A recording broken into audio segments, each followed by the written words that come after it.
Hello, listeners, and welcome to the latest episode of the AdQuick MAdvertising Podcast, a podcast that explores the intersection of content, creativity, technology, all the things that you care about.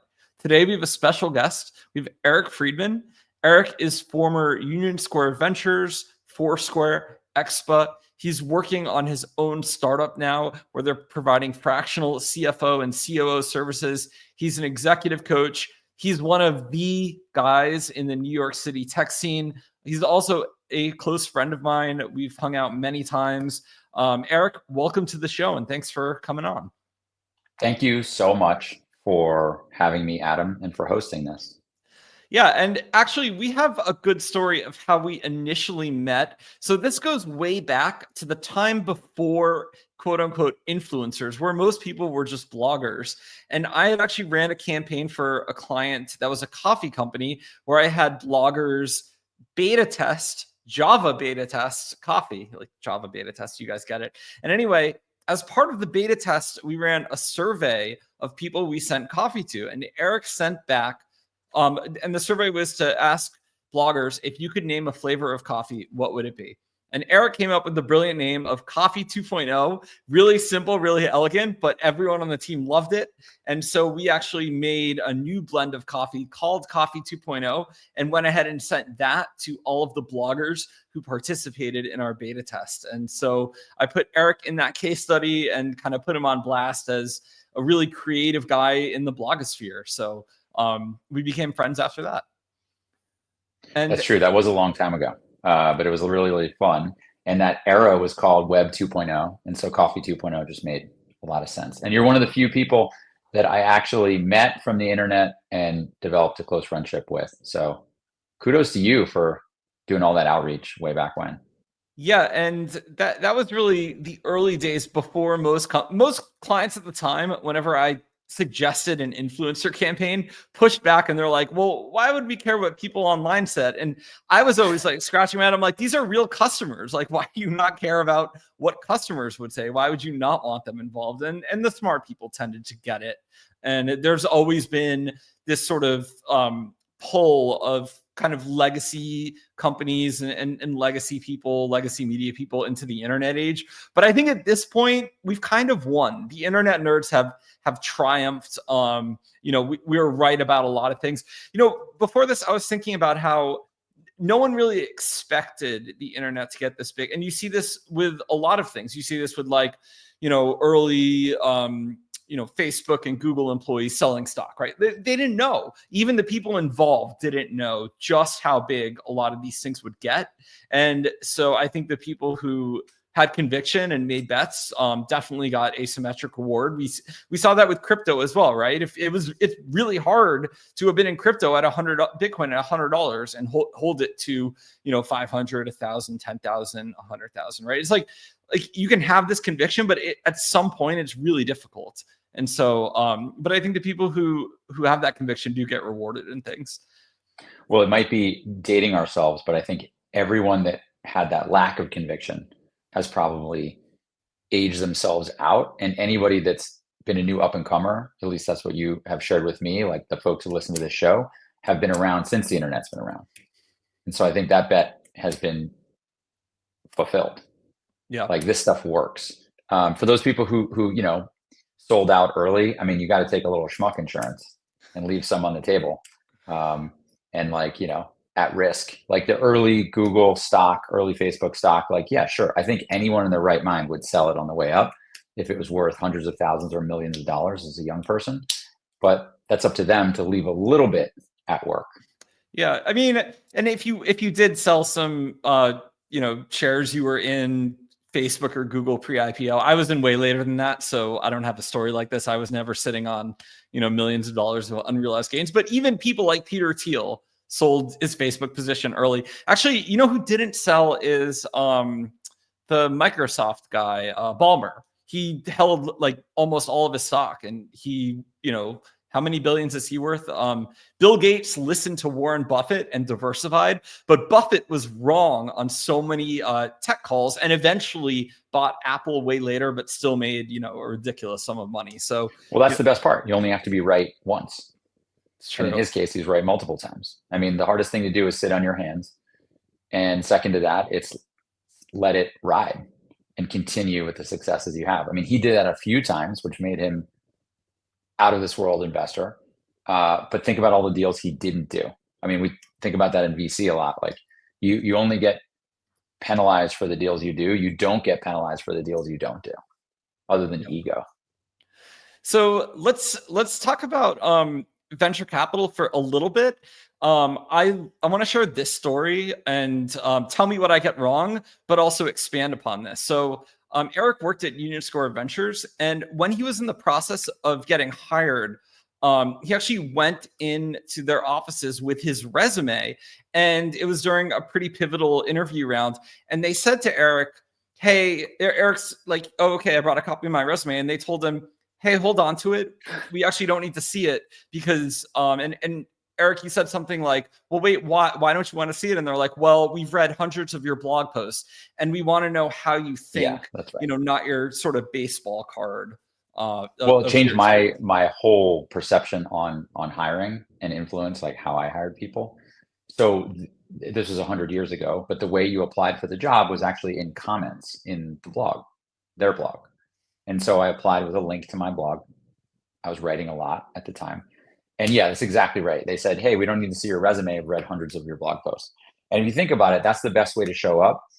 And even in today's world where someone will have a polished resume and amazing credentials, maybe they went to a great school. Again, the way to see past all that stuff is to see what I call like who shows up before they show up.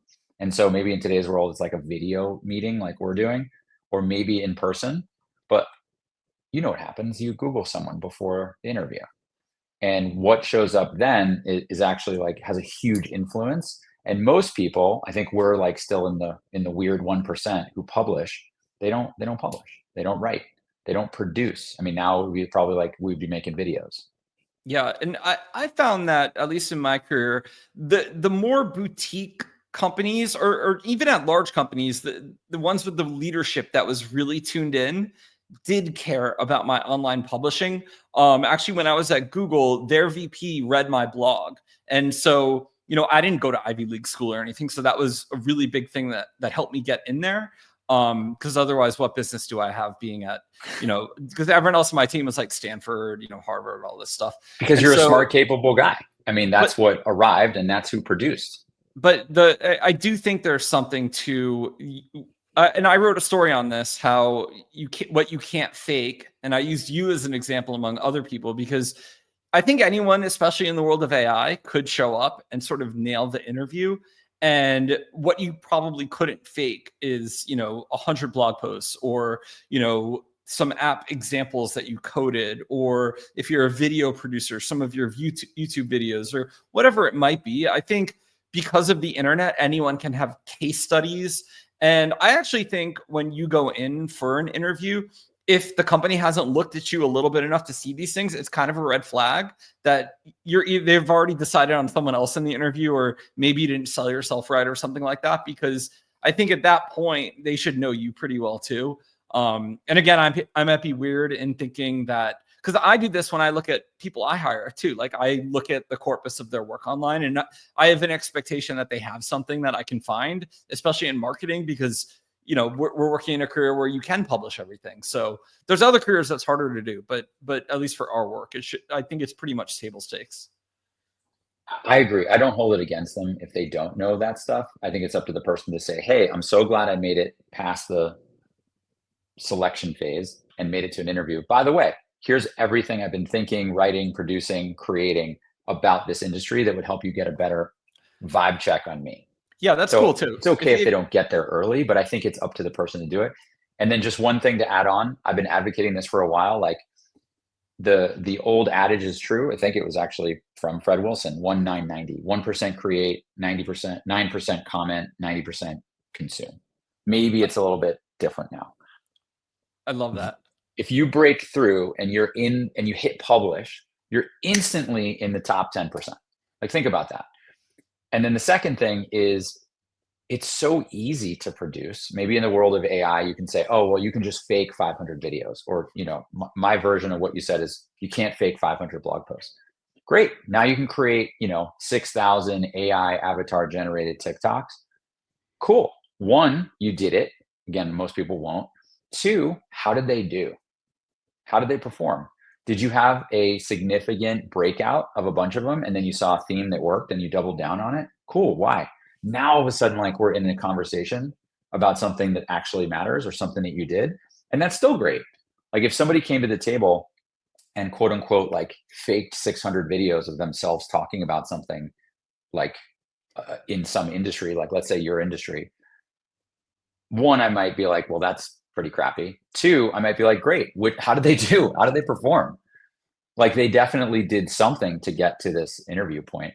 And I don't know, like, there's no perfect line, there's no perfect playbook, but I do think you can immediately break out from the pack simply by hitting submit, publish, or, post in literally any medium, and then you're above the rest. Yeah, and to your point, I'm actually okay with hiring a black hat person because what that means is they've pushed the boundaries of systems. In a lot of cases, those people can be trained in such a way to not like they're definitely capable of doing things in the way that your team sees the world and your ethics. And I think in a lot of cases, they just push boundaries, and there's a lot of cases with that, with like cybersecurity companies hiring ex-hackers. So you can rehabilitate those people, just understand how much of a cowboy that they are, and make sure that they're ready to go into things. So like look at marketing. Any good campaign pushes the boundaries of never been done before. And then what everybody says is, I want to do that thing that had never been done before. And everybody tries to copy it. And then the cycle repeats. Right? Like, everybody tried to do your coffee 2.0 thing. Let's email people, get a survey, and then get like out of this world percentage participation. And then what happens is agencies flail out because they say, I want to do something that's never been done before. And then I also want it to work. Well, and like, that's the impossible. We talk challenge. A lot about that on this show in terms of companies wanting to do new things and creative things, and that involves risk. And so a big theme that I've talked about with a few guests is, it's unfortunate that a lot of marketing and media companies are run by very risk-averse people, making infinite new sequels, making, like you said, campaigns that copy upon the past, things that an algorithm or survey tells them to do.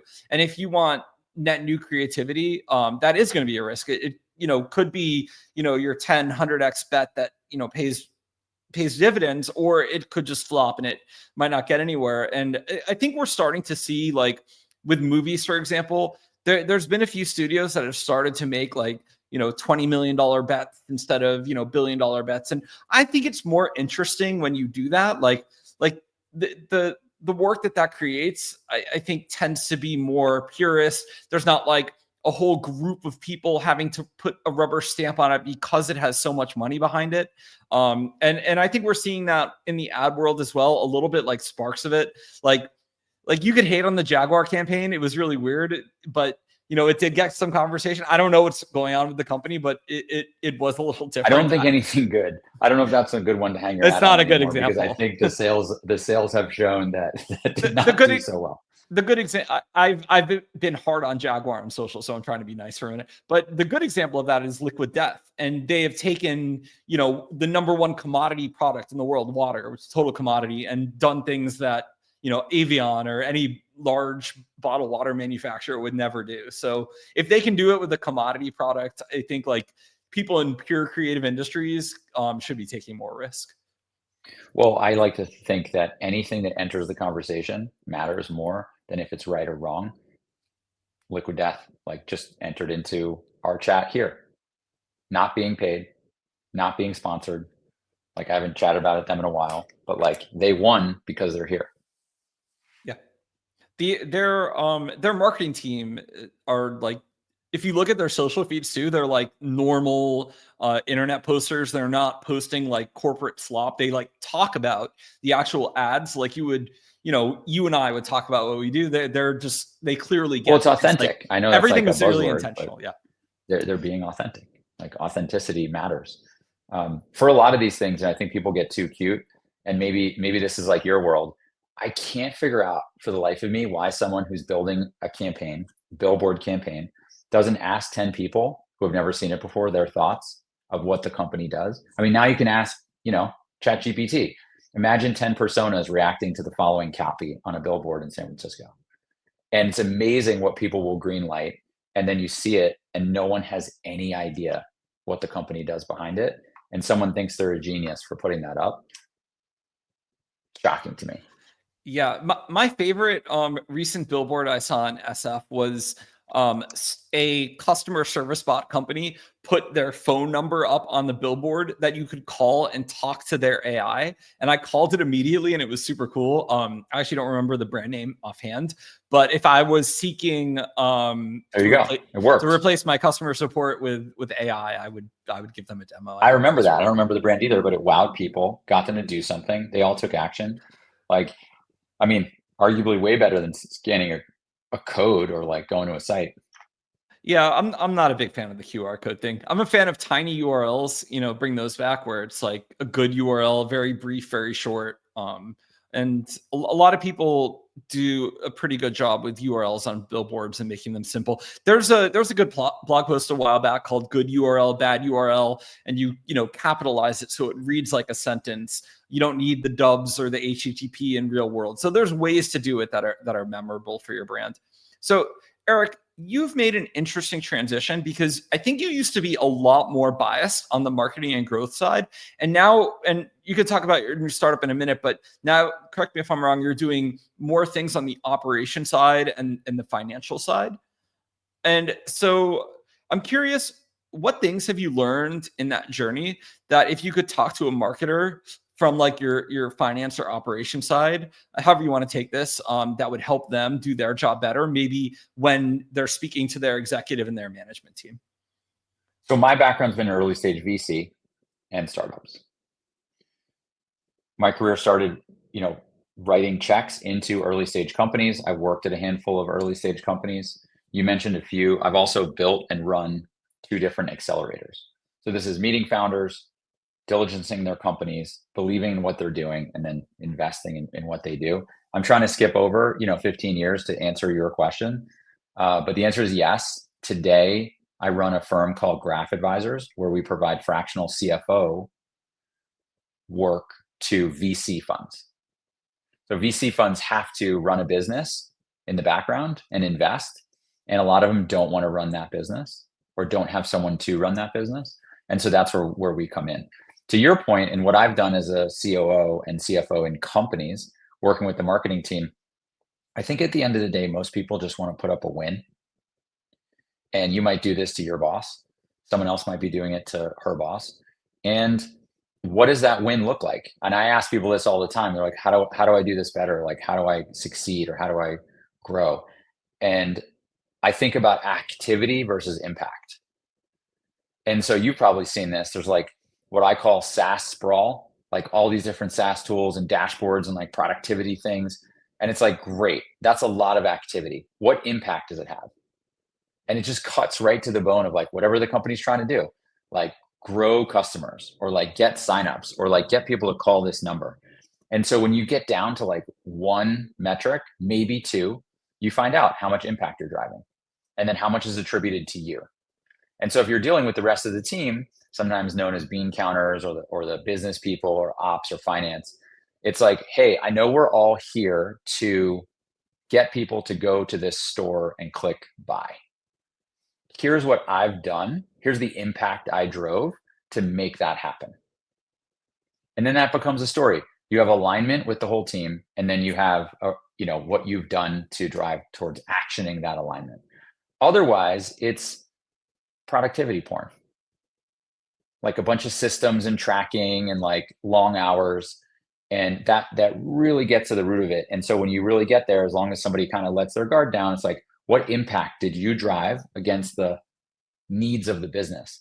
And it really makes them come clean about like what the business is trying to do. Because if they're like, I set up this campaign and it got these clicks and I used this data and like I worked with this other agency, all of that is like activity, but it sometimes has nothing to do with the impact like the company is trying to drive.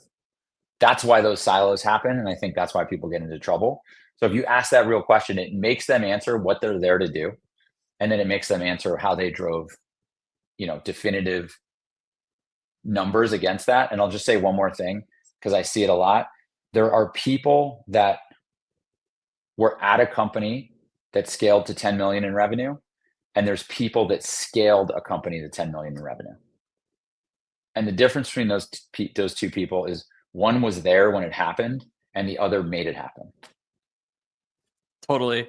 And I've had some good conversations with analytics companies, because we have a whole partner ecosystem and attribution companies.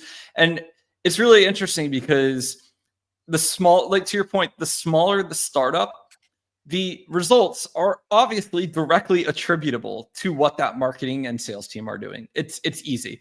And then as the team scales up and you're a larger company with multiple departments, you see people fighting over who's going to take credit for this, right? And you get these attribution problems. In reality, everyone needs to, not be saying, oh, it was me. It, should be a team effort and you should be collaborating. But it's really interesting because as a marketer, I actually like being at the smaller company because there's no fighting over anything. We're either doing better or we're doing worse. There's not 5 teams of people. Here are the ads. Here are the leads. Here's what's working. Here's what's not. And I think it actually is. I think it's harder as you get up to a larger company. And I think like those marketers actually have like a whole different set of challenges where it's like, it's almost more about politics. And to your point, there's like productivity porn versus, okay, we just need to, do some shit that works. So here's a great example of that. When I was doing search marketing campaigns at a startup, the goal of the company was search marketing, like running these campaigns for companies. One of them was Microsoft. This is a long enough time ago that I don't think anybody is going to get in trouble for this, but I'll just share the story with you anyways. And Adam, you'll appreciate this. There were 2 cohorts within Microsoft. One was the Microsoft Office team, and the other was the Windows team. Makes sense, right? Like this is back in the day. And they were paying on a reverse auction and Dutch auction and PPC auction price on Google, MSN, of course, and Yahoo. By the way, they had to pay full freight, even though it was their own service, because that's the rules of the road. And we asked them, hey, you're bidding yourselves up because there's 2 groups within Microsoft.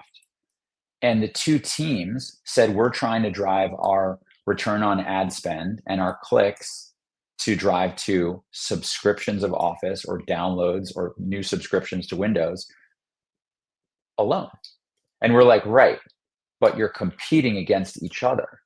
And they're like, right, my team wants to win.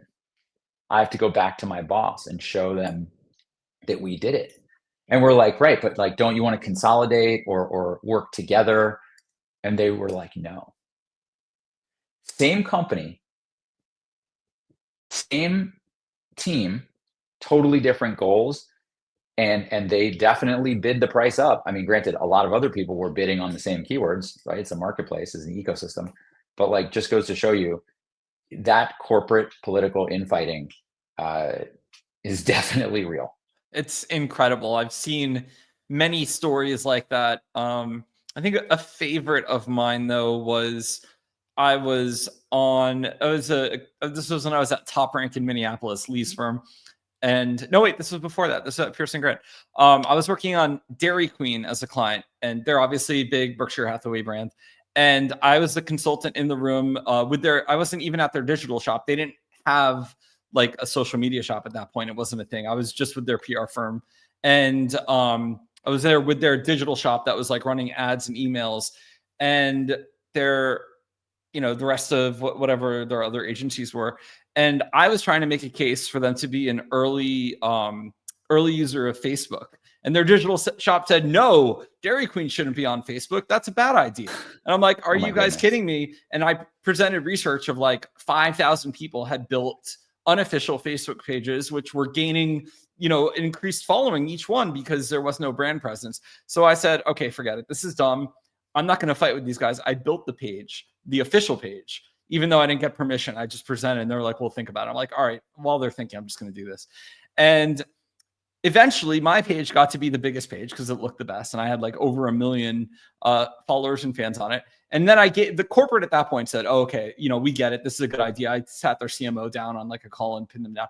And eventually their digital agency somehow they were the ones who took ownership of it and started charging billable hours. So sometimes these political people need to be like pulled into the future. And then when they see it works for them or they're going to make money off of it, they obviously want to take ownership. So it's really interesting. I'm glad not to be in environments like that anymore, but it is everyone has stories like this, right? Where there's these land grabs over things where everyone should be working together. And it's, I think these are like high class problems to have. Like this can only happen at companies. They are, but there's a lesson in there. Like, what would you tell someone who is on the line of, they know that they're right, like a young Adam Singer, they can see the future, and they need to drag their bosses kicking and screaming over the line?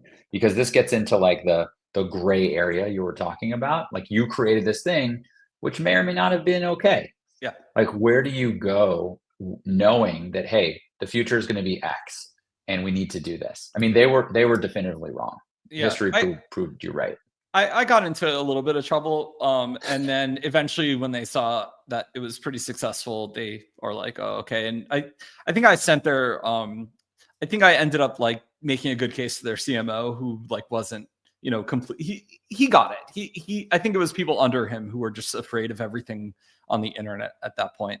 But what I would say is, do things and sort of ask for forgiveness, not permission, especially if you think you're right. I think you'll like hate yourself if you don't. And, I think if I could go back and say one thing, it's like, once you start to see all these weird opportunities, it's probably time, if you're frustrated enough, to go build a startup. Because if you're seeing enough of it, that means there probably is a lot of it everywhere. And, it's your opportunity to be early with something, right? I think that's the way it goes.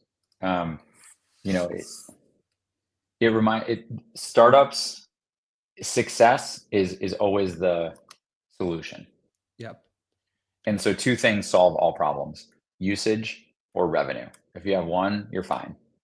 If you have zero, you're dead. And if you have both, it's great. And so that argument, if you can call it that, or that like consternation or that like friction, like usage, them following that page solved the problem, right? It doesn't matter who was right or who took the credit, right? And God forbid it drove revenue, it would have been even better. Probably did, but you can't attribute it. But it's just an interesting fun fact about trying new ideas. Totally. If it works, great. So Eric, I want to switch gears a little bit because I can ask you a fun question. Because I know we have a lot of listeners in San Francisco and also a lot of listeners in New York. And I remember when I was living in San Francisco, I always daydreamed of what life was like in like the tech or finance industry in New York. I actually almost moved there. My life would have been different had I been given the New York job over the SF job. But so I think about that sometimes too. But I'm just curious, you've spent enough time between the two. You live in New York. You're like a good like voice of why New York is great. Do you want to share some reasons, if I'm a young person in tech, like I should go to New York or I should go to SF? No, but I will, because you asked me. I mean, it depends on what you want to do, which is always the answer. I feel like lawyers say it depends a lot, but it comes down to choose people you really like and trust. And if you need to find those people, start to draw some big concentric circles of what you're looking for, right? Is it about grand vision? Is it about finance? Is it about revenue? Is it about creativity? Is it about people your age? Is it about people that are not your age you can learn from? What are you looking to do after this? My favorite interview question is, what's next after next? Like, if this works out, what are you going to do? I mean, my affinity is to New York. Like, I'm a New Yorker. I was born and raised. And so I think there's a more feet on the ground, realistic, numbers-based approach to things. And there's outliers that have done really well with that mentality. San Francisco, on the other hand, investors included, are more like head in the clouds, show me the vision, and we'll figure out the market later. And there's outliers that have worked for that. That's kind of my point earlier. Like, if I had one playbook, I would use it. I'd give it to you. I'd give it to me. So it depends on what you're looking for. Those two approaches may fit somebody's personality completely differently than someone else. Meaning, like, the feet on the ground numbers person who wants to work in a fintech company might be like, New York is the place. There's also, and this gets like cast aside, like the actual social impact of like those choices. Where are you going to live? How are you going to eat? Where are you going to go? Like if you have a place to live right now, like that's a huge thing. No one's going to say, well, I have a free place to live in San Francisco, but I'm going to, go to New York anyway and pay a huge amount of money. Or maybe they will because there's a group of people, back to my first point, that make a lot more sense for them to be around. I don't know. There's no right answer. This comes up every few years. It's like, should I get an MBA or not? Ice cream, vanilla or chocolate. Like there's these arguments that are really, really good and people sound really, really smart when they take one side or the other. And I mean, it's like the internet, always an argument about something. Yeah, I do remember I loved San Francisco for most of the time I was there, even though I sometimes am snarky online. That's mostly just about policy and things they've done, but the actual place itself is great. But I went to New York probably like once or twice a year, maybe 3 times, and I have some of my best memories traveling to New York, and it's just like it's like nowhere else. It's just there's always something going on. The people are all really social, even though like San Francisco is super introverted. I have to like pull people's hair to get them to show up at events, and a lot of them they'll spend like an hour there, and then they want to leave. And New York friends, it's nowhere else in the world I would go to see a team there, and we would always end up out to like 11 o'clock or 2 a.m. sometimes. And then they'd all show up back in the office at like 9 a.m. the next day and be fine. And I'm like, I don't know how you guys do this. And I would be like struggling to keep up, but they would all do it. So there's something in the water in New York. I mean, I think so. Like you said it yourself, as somebody that's lived in both places. So I have an affinity to New York. It's also the underdog. People are like, well, less, gigantic startups come out of there. I'm like, great. So we got something to prove. I mean, this is the adage of like, founders, like invest in somebody with a chip on their shoulder. That's New York. Well, we have a New York office, Eric. So the next time I'm out there, we'll have to hang out. I usually try and see you when I'm in New York. So I can't wait. I'll come in. So we'll do 2 more questions or 2 more topics. We should talk AI. Obviously I have to talk about AI with everyone on the show because it's the Just remind me real quick, what does AI stand for? I can't have an interview or chat with you without a good dad joke, like right in the middle. And so let's check that off the list. Go on. Well, I'm sorry to interrupt you. So I feel like the excitement about AI is from execs is really just automation and efficiency, which is something that has always made executives excited, right? That's not a new thing. But for our audience, there's this ongoing tension right now in that for at least parts of our job, if in some people's minds, all of it, AI is going to take that work. And so I think for most people in our sector, they're actually not Luddites. They like using technology, but like the idea of like wholesale removing people from the process and spitting out files for, video ads or for a billboard or whatever else does actually seem at odds with human creative. And so obviously, truly great creative in movies and media will have humans behind it. But it's interesting that there's this ongoing tension of like, oh, we're going to lay everyone off and run every company with 5 people and a dog. So anyway, I preface with, I'm just curious, what are your thoughts, as broad or deep as you want to take it, on AI for internet and media companies and what you're thinking of?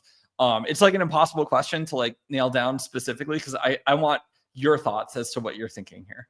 No, but so it's fun to think about. Yeah. And it's fun to think about and talk about. Nobody has the answer. Again, no playbook. I think it's the most fundamentally disruptive thing that we've seen in our lifetime. What does that mean?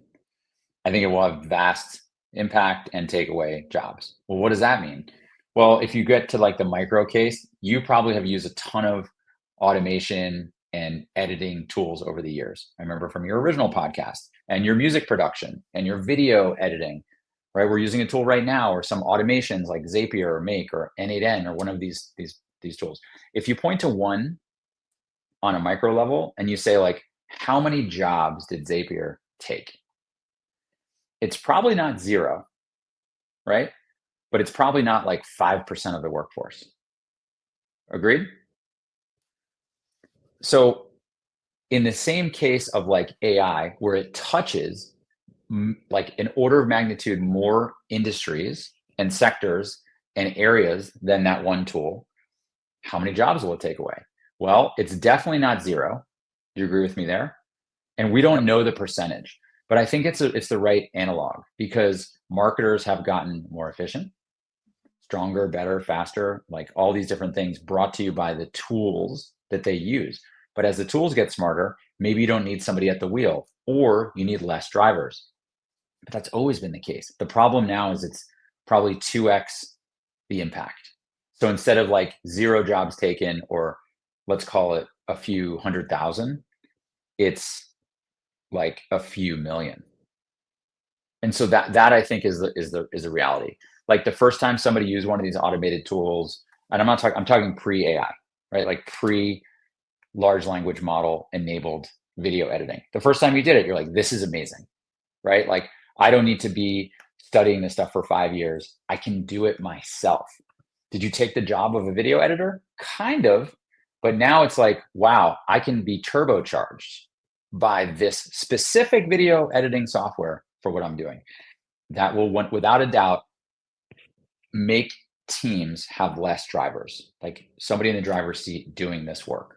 And whether that means people earlier in their career, like more junior, or the middleware, like middle management staff, or upper management, I mean, that will continue. And like we've never lived in a world where technology hasn't benefited productivity and taken jobs. What we haven't seen is where those two things happen at an increased velocity and rate that will have visible impacts in a very short period of time.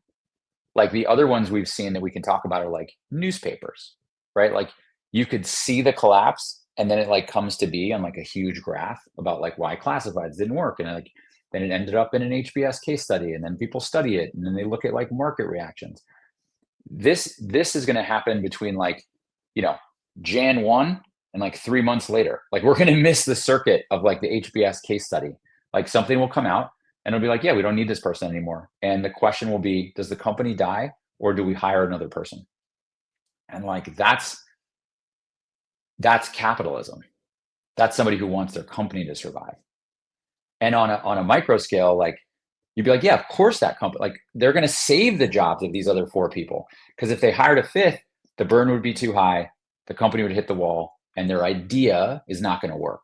So those 4 people like definitely are excited about keeping their jobs. But what about that 5th person whose job is automated? Like that's the balance. That's my view. I think it's a good topic. I like riffing on it with you. Hopefully a lot of this made sense. No, it does. And I think that there's also the notion of, Jevons paradox, where, if the company is freed up for this role, maybe now they have time to do all of these other things they couldn't before. And so I guess it becomes a question of like what the social responsibility every company feels of having, X number of team members, right? Does this mean that they can have like, I envision in a world of AI, if I were running a big company and all of a sudden a whole bunch of my team members were freed up, I would do things like provide like actual concierge service from real people and give such a great experience that everyone wants to come back and do business with me. I feel like the companies I want to do business with, and I recommend to friends, have the best customer service. Amazon got this early on. You can send back a package at any point. They'll just take it, or say there was a problem with my delivery, they'll just send you a new one, right? So I would think through, because I don't want to lose great people. We were talking about really finding really great people at the start of this podcast, and I think it's harder than people think to find really great talent that wants to be there. So it's harder than ever. Yeah, so you want to keep those people. And so I think a lot of people talk about Jevons paradox, how, new technology just creates new jobs. And I don't think we're going to get to a point where in like a Blade Runner scenario where like no one's working. And I think we'll solve it.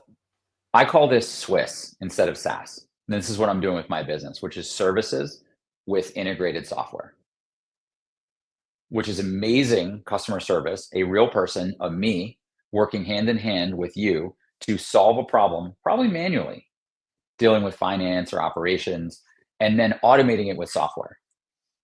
By the way, clients love this. This is software for one.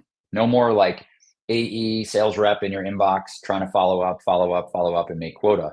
This is like, Adam, what do you need customized for you and your use case on a monthly retainer? I mean, it's McKinsey on a micro level. And I don't mean to compare myself to an amazing firm that's doing, $2 billion in AI consulting, but we're doing AI consulting on a micro 10-person team level with 3 engineers. So SWIS instead of SaaS, I think is my answer to this. Services with integrated software. I love it. And that to me is working as a business. I love it. And I was going to ask about your company, but you just went through it a little more. I would still rather work with a smaller tech-enabled boutique firm like yourself than, the large McKinsey or the Deloittes of the world. I think it's interesting that you're creating this company because like a lot of not just big consulting, but also like big private equity and all of these sort of large companies have a little bit of a PR problem in the world. And I think eventually that will translate into who gets hired for business. And maybe it's partially their fault. Maybe it's not their fault. And it's just online conspiracy theories, but it's kind of interesting. And I've always been bullish boutique software and boutique consultancies because you can do something that the larger shops can't, right? Well, they deliver slides and we deliver a solution. Another way to put it is, if you have to cross a river, do you want a blueprint for a bridge or do you want a bridge?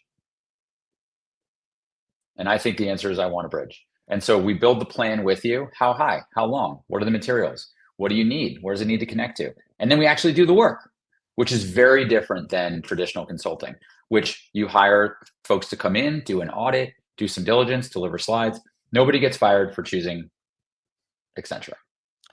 Yeah, I think I read somewhere that a lot of the large consultant work isn't meant to do anything except either hedge a decision or give them air cover to do something else, and it's all part of it's all just part of some larger political thing that's happening in the organization, and that's usually why they get called.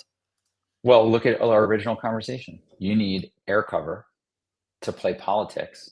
Because if you're wrong, you don't want to be fired. If you're right, it's easy. But if you're wrong, like, you know what? Hey, that's the guy that did the, had that Facebook Pages idea. Cool. Awesome. Give him a promotion. Oh, there's that guy, Adam. And he had that idea to go build, the Dairy Queen in Second Life. Better get that guy off the team. I think when companies do things like this, it doesn't really bother me. I think where I get frustrated is when I was living in California and I would see they would spend like however many millions of dollars on some, plan for something that they never built, or like $7 million for one bus shelter. And it's just like this obvious, poor use of money. And I think those examples really bother me more than the company political stuff, because there are that's just failures on that's like failures on a municipal level in government, which is a whole other topic, whole other show. We're never going to fix that within the confines. On the tech side, I'll maybe land the plane on this. I'd love to hear what you say. Like, I think It's now true more than ever. Companies die of indigestion, not starvation. And so the extra tool to turbocharge what they're doing to solve a problem, you had said maybe it lets them do more stuff. Maybe it lets them concentrate on more things. I think now more than ever, they should be focused on one thing, because they can't digest all the different ideas. It's like, oh, now we don't need those 2 people. We have an AI agent. Let's do those 2 other things that we wanted to do 2 quarters from now. Well, what I ask is like, well, what if you don't survive 2 quarters? And now VCs don't want to hear this. Like, the board doesn't want to hear this. They want to see you like step on the gas and find what works. But like, I can't think of a company, maybe you can defy this logic, that started out doing a thing that became the absolute focus and most successful thing. Like, they started the same way they succeeded. Meaning you always pivot, you always figure out your way in the dark, you always experiment. And they end up doing more, but that one thing has to work first. Yeah, I think it's really true on the product side. You better have focus. You shouldn't be doing a million different things. I think on the marketing side, especially online, you don't really know what's going to work, so you should make a bunch of bets. But certainly, you should have the channels that work very well to consistently make you money, whether those are email, search, social, whatever's working for you. Do really well, and then run a bunch of experiments. But I think the pivot on the marketing side is a lot easier than the pivot on the product side. Like if you're that AI pin company, it's just over for you if that was a bad idea, right? So well, yeah, I mean, I guess that's a they tough sold one. for pennies as or for an acqui-hire. So I guess that's some sort of exit. Well, Eric, it was great talking to you. Tell our listeners where they can go to find and connect with you and hear about your company if they need consulting help. You can find me at graphadvisors.com, graph like up and to the right, Graph Advisors, and at Eric Friedman, pretty much anywhere. Thanks for having me, Adam. Awesome. And we'll put links to Eric's startup and to his LinkedIn and social pages in the show notes. Thank you, everyone, for listening this week, and we will see you with another episode next week.